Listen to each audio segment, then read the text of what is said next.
পর্যটকদের ভিড়ে মুখরিত থাকা কক্সবাজার এখন এক আতঙ্কের নাম হয়ে উঠেছে।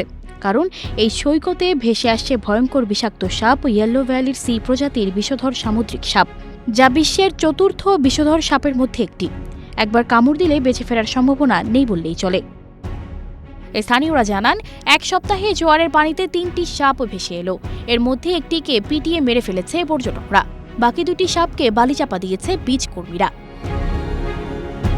প্রশান্ত মহাসাগরের পানির ওপরের স্তরে বাস হলেও সম্প্রতি কক্সবাজারের সমুদ্র সৈকতে দেখা মিলছে হলুদ পেটওয়ালা এই সাপের। এক সপ্তাহের ব্যবধানে একাধিক সাপ পাওয়া গেছে, যা নিয়ে রীতিমতো আতঙ্ক ছড়িয়ে পড়েছে। গেল বুধবার কক্সবাজার সমুদ্র সৈকতের সুগন্ধা পয়েন্টে জোয়ারের পানিতে ভেসে আসে হলুদ পেটযুক্ত ইয়েলো ভ্যালির সি স্নেক।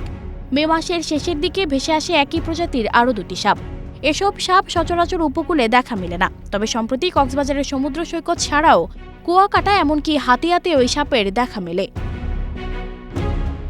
সাপটির মাথা লম্বা, যা আকৃতিতে শরীর থেকে আলাদা। শরীরের উপরের অর্ধেক কালো থেকে গাঢ় নীলাভ বাদামি রঙের এবং নিচের অর্ধেক হলুদাভ থেকে তীব্রভাবে চিত্রিত। লেজ প্যাডেল আকৃতির এবং গাঢ় দাগ বা বার সহ হলুদ।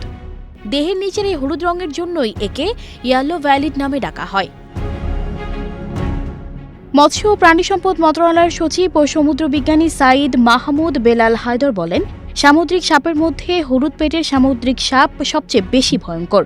এই সাপ অত্যন্ত বিষধর এবং এতে শক্তিশালী নিউরোটক্সিন ও মাইটোটক্সিন রয়েছে। কক্সবাজারের অতিরিক্ত জেলা ম্যাজিস্ট্রেট মোহাম্মদ ইয়ামিন হোসেন গণমাধ্যমকে বলেন, পর্যটকদের এই সাপ সম্পর্কে সতর্ক করা হচ্ছে। বিশেষ করে বিচ কর্মীরা মাইকিং করে হোটেল ও সৈকতের প্রবেশদ্বারে ডিজিটাল ডিসপ্লেতে নানা নির্দেশনা দেয়া হয়। যেহেতু সৈকতে বর্ষা মৌসুমে সামুদ্রিক সাপের দেখা মিলছে, তাই এ ব্যাপারে নির্দেশনার পাশাপাশি মাইকিং করা হবে। এসব সাপের ব্যাপারে পর্যটকদের আরও সতর্ক করা হবে বলেও জানান তিনি। সানজিদা রহমান, প্রবাস খবর।